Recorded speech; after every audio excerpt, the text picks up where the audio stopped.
They told me boys don't cry or play with Barbies. So my whole life I've tried my hardest to be the man that they wanted me to be. To Heal With You Too, The Celestial Fall, Chapter 21. Set Things Straight. Clearance. A pain in the ass for students all over except for Kay. 3 hours in and he was cleared for leaving the first year. Aniki.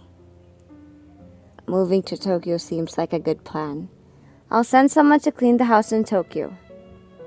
Should I choose Nekoma or Fukurodani? You can get in both, so that's up to you. Shoyo wants to go to Nekoma. You following him, or are you two actually breaking up? I'm not sure I want to go to Fukurodani. But Shoyo... Just go to Nekoma. It's closer to the house anyway. More cuddling time with Hinata.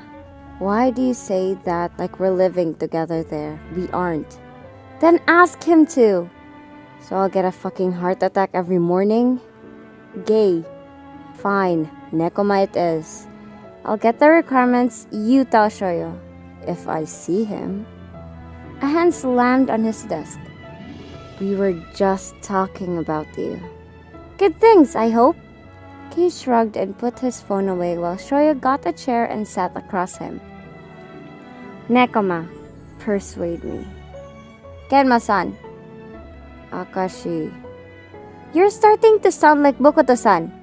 I hate the color red. Kei slumped on his deck and Shoyo's hand found itself buried in his hair.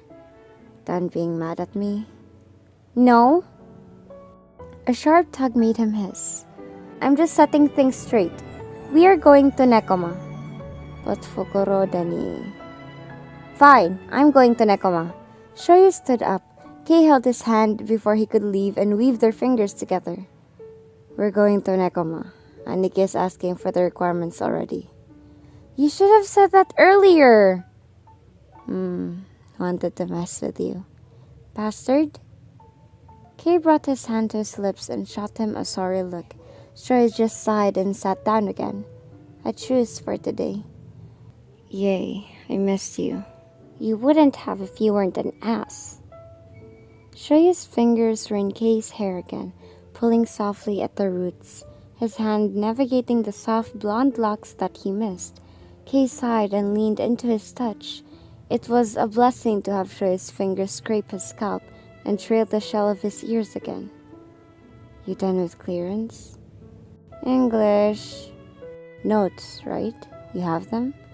Shoyo pouted and pinched his ear. I'm missing a few pages. Copy from mine, then we'll pass today. You let me? Kei raised his brows in agreement and bit Shoyo's thumb, kissing it afterwards as an apology. He looked up at Shoyo and kissed his hand again when Shoyo scowled at him. Sorry. You're looking for a fight, Kei. I'm not, I'm sorry, don't go. Shoyo rolled his eyes when Kei gave him puppy dog eyes. You're a spoiled bastard. Then spoil me. I still have to write notes. Kei pulled away and took his notes out but didn't give them to Shoyo. Get your notebook. You're writing here so I can see you work. Clingy? I haven't seen you in a while. So now you're going to be a creep? Kei didn't let his gaze waver until Shoyo sighed, got his notebook, then got to work. Shoyo was a sight for sore eyes when laughing and smiling, but it doesn't compare to his resting face. A silent Shoyo was a very pretty Shoyo. Kei can look at him for hours and never tire. And yes, he's being a little gay. He's being gay. I can feel the burn from your stare. Let me have my fill of looking at you. I always forget that you're a stalker. Take a pic, it'll last longer. Sure. Kei took his phone out and took multiple pictures.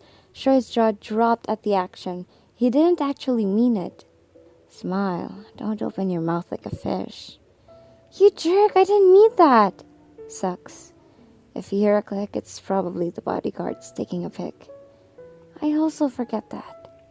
Shoyo pouted and scowled. He doesn't mind bodyguards. Hell, he grew up having them too, But having his pictures taken? What is he, a celebrity? I have a feeling you've heard me jerk off.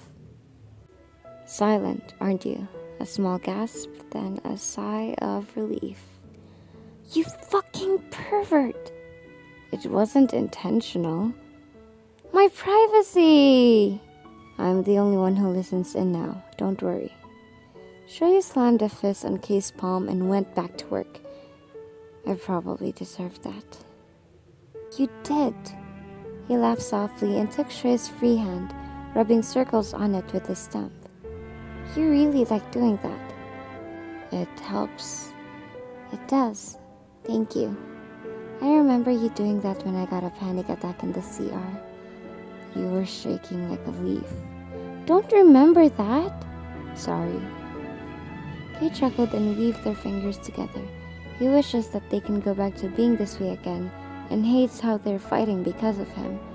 Fingers pressed between his brows, and Shoya was looking at him curiously. Penny for your thoughts? Penny first. I don't have a penny on me. Then my thoughts are mine, sorry. I will bite you. Not if I bite you first. He took the finger still on his face and put it in his mouth to bite down. Hey! No Tsukishima! Ahem! Shoya faced the front. Kay's teacher was pinning him a glare and pointed to the door. I don't discriminate between lovers, but I do expect silence. Out! Shoya bowed and gave an apology, collecting his things in haste while glaring at the preoccupied Kay, who was now entranced with the windows. I'm getting back at you for this.